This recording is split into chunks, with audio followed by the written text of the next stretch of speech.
একজন মানুষ তার সারা জীবনের সঞ্চিত অর্থ দিয়ে নিজের স্থায়ী ঠিকানার জন্য কিংবা আগামীর প্রজন্মের স্থায়ী ঠিকানার জন্য জমি ক্রয় করে থাকেন। জমি ক্রয়ের পূর্বে অনেক বিষয় যাচাই না করার কারণে পরবর্তীতে বিভিন্ন ধরনের প্রতারণার শিকার কিংবা জটিলতায় পড়তে হয়। এইসব প্রতারণার শিকার এড়াতে কিংবা জটিলতায় যাতে না পড়তে হয়, জমি কেনার আগে যেসব বিষয় জানা প্রয়োজন, আজকের ভিডিওতে আমরা সেই বিষয়গুলো নিয়ে আলোচনা করব। আমাদের ভিডিওটি না টেনে সম্পূর্ণ দেখবেন এবং আমাদের সঙ্গে থাকবেন, আর আমাদের চ্যানেলটি লাইক, শেয়ার এবং সাবস্ক্রাইব করবেন।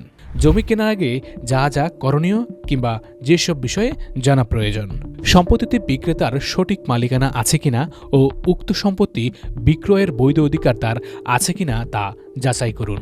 বিক্রেতার নিকট থেকে দলিল, খতিয়ান এবং পর্চা নিয়ে পর্যায়ক্রমে রেজিস্ট্রি অফিস, ভূমি অফিস, সেটেলমেন্ট অফিসে গিয়ে এগুলোর সঠিকতা যাচাই করুন। সম্পত্তির সর্বশেষ খতিয়ান দাতার নিজ নামে আছে কিনা কিংবা পূর্বপুরুষের সম্পত্তি হলে সম্পত্তির সর্বশেষ খতিয়ান পূর্বপুরুষের নামে আছে কিনা তা যাচাই করুন।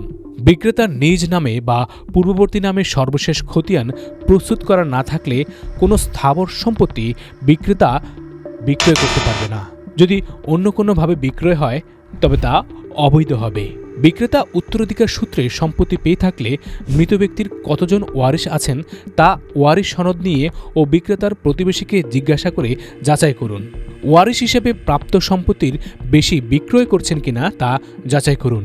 হাল সন পর্যন্ত ভূমি উন্নয়ন কর পরিশোধ আছে কিনা তা যাচাই করুন। প্রস্তাবিত সম্পত্তির দখল বিক্রেতার আছে কিনা তা যাচাই করুন। সম্পত্তিতে বিক্রেতার দখল না থাকলে সেই জমি ক্রয় করা ঠিক হবে না। সম্পত্তিটি খাস কিংবা সরকারি কিনা যাচাই করুন। সরকারি বা খাস সম্পত্তি বিধিবহির্ভূতভাবে ক্রয় বিক্রয় শাস্তিযোগ্য অপরাধ। অন্য কোনো পক্ষের সাথে বিক্রয় চুক্তি বা বায়নাপত্র রেজিস্ট্রি করা আছে কিনা তা যাচাই করুন।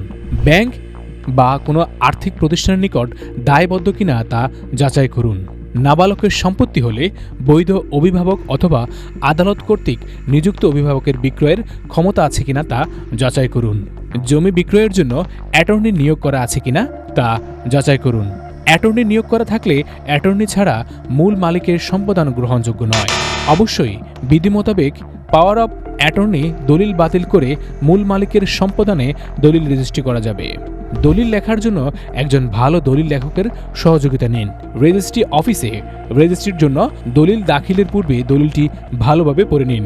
দলিলের গুরুত্বপূর্ণ জায়গাগুলো বারবার পড়ে নিশ্চিত হন যে দলিলটি নির্দিষ্ট ফরম্যাট, আইন ও বিধি অনুযায়ী লেখা হয়েছে। আজকের ভিডিওতে আমরা যতগুলো বিষয় নিয়ে আলোচনা করেছি, অবশ্যই আপনি আপনার জমি ক্রয়ের আগে এই বিষয়গুলো খুব ভালোভাবে যাচাই করে নেবেন। এতে করে আপনি জমি কেনার পরবর্তী সময়ে তেমন কোনো জটিলতা কিংবা প্রতারণার শিকার হবেন না।